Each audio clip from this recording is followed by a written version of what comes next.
Dobrodružstvá slniečka na ceste. Zimný deň. Jeden zimný a chladný deň sa na oblohe objavil veľký snehový oblak. Tento oblak bol plný snehových vločiek. Tie sa už nevedeli dočkať, kedy sa budú sypať na zem a robiť všetkým radosť. A keď tu zrazu sa oblak roztrhol a snehové vločky začali padať na zem, až pokryli celú krajinu. Ako každé ráno sa slniečko zobudilo. Otvorilo najskôr jedno očko, potom druhé, poriadne sa natiahlo a vyskočilo zo svojej teplúčkej postielky. Dnešné ráno však bolo iné ako všetky ostatné. Pozrie von oknom a nemôže uveriť vlastným očkám. Dúfa, že nesníva. Pretrie si ešte raz poriadne oči a zistí, že to skutočne nie je len sen. Slniečko prvýkrát videlo krajinu pokrytú bielou perinou a na nej bielučký sneh. Hurá, hurá! Kričí slniečko. Veľmi sa teší. Poskočí a od toľkej radosti nevie, čo má skôr spraviť. Rýchlo otvorí dvere, až mu sneh zafúkne rovno do tváričky a do domčeka. Brrr, je poriadna zima, pomyslí si slniečko a hneď aj dvere zatvára. Zotrie si sneh, ktorý mu nafúkalo do tváre a beží k telefónu. Ahoj, mesiačik, videl si, aké je krásne počasie? Kričí do telefónu slniečko. Ahoj, slniečko, áno, videl som. Skvelý deň na zimnú sánkovačku. Poriadne sa obleč, slniečko, a pôjdeme, odpovie mesiačik. Dobre, mesiačik, ale čo si mám obliecť, keď je vonku také chladné počasie a sneží? Pýta sa slniečko.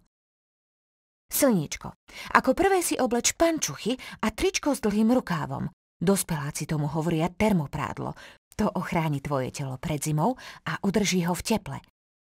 Nezabudni na teplé ponožky, pokračoval mesiačik. No v tom mu skočilo do reči slniečko. Mesiačik, veď to mi bude zima. Mesiačik pokračuje. Slniečko, nebuď také nedočkavé. To nie je všetko.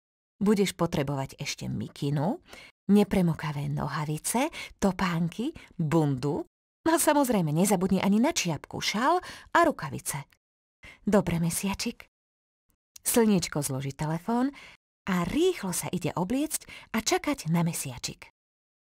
Slniečku bolo vnútri, takému naobliekanému, veľmi teplo, a tak sa rozhodlo počkať na lavičke pred domčekom. O malú chvíľu slniečko vidí, ako sa k jeho domčeku blíži mesiačik.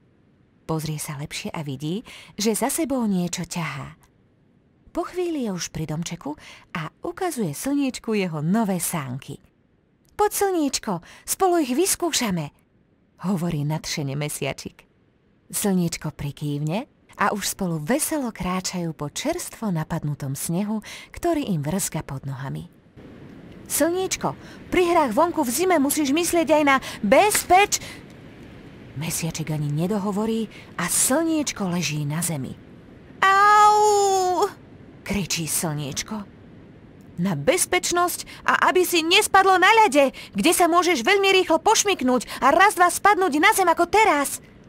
Preto buď opatrné a poď rýchlo preč z toho ľadu, dodá mesiačik.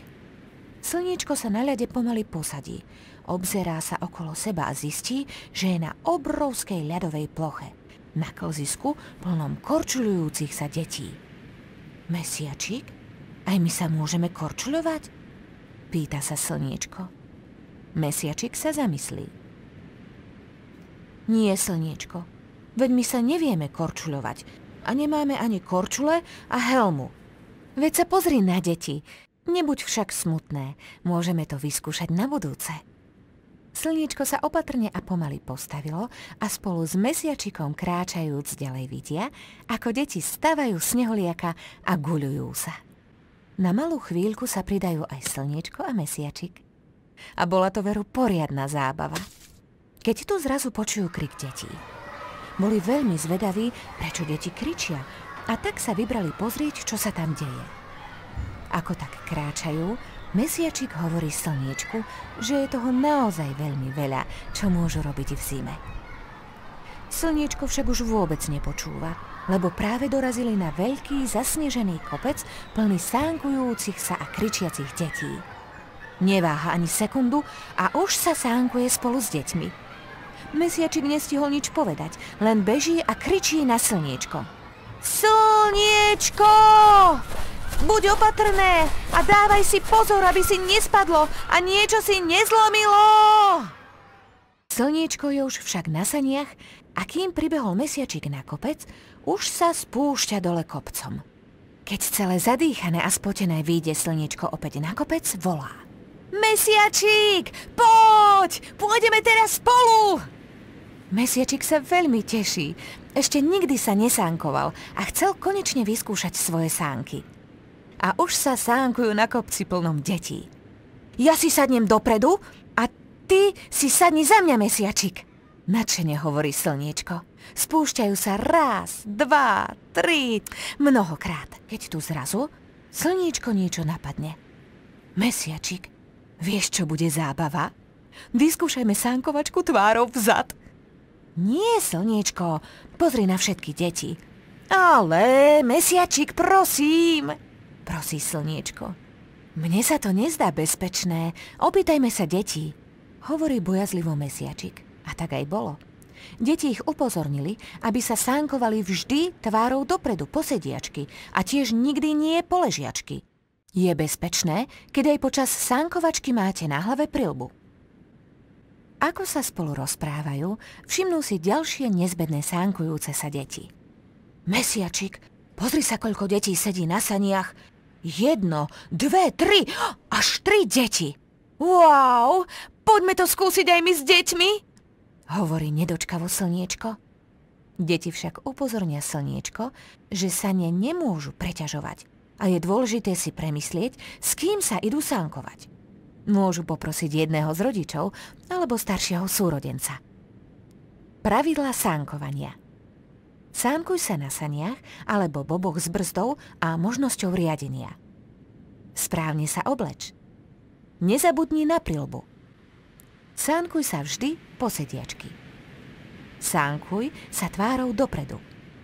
Maj oči otvorené, na kopci nie si sám. Nesánkuj sa v noci alebo po tme.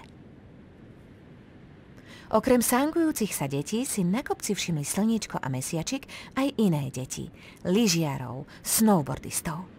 Mesiačik vidí, že Slniečko by hneď skúsilo aj tieto zimné športy, no uvedomuje si, že potrebuje nielen vhodnú výstroj, ale aj pomoc inštruktora.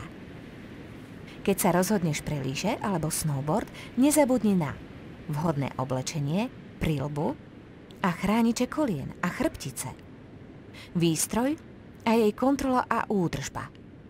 Vyber si nenáročný kopec. Ako tak Slníčko a Mesiačik šantili na kopci, ani si neuvedomili, že sú celí premrznutí. Slníčko, poďme domov, spravíme si teplý čajík a trošku sa zohrejeme, navrhne Mesiačik. Slníčku už bolo naozaj chladno a tak s nápadom súhlasilo. Doma sa zahriali čajíkom pod teplou dekou a spomínali na krásne prežitý zimný deň.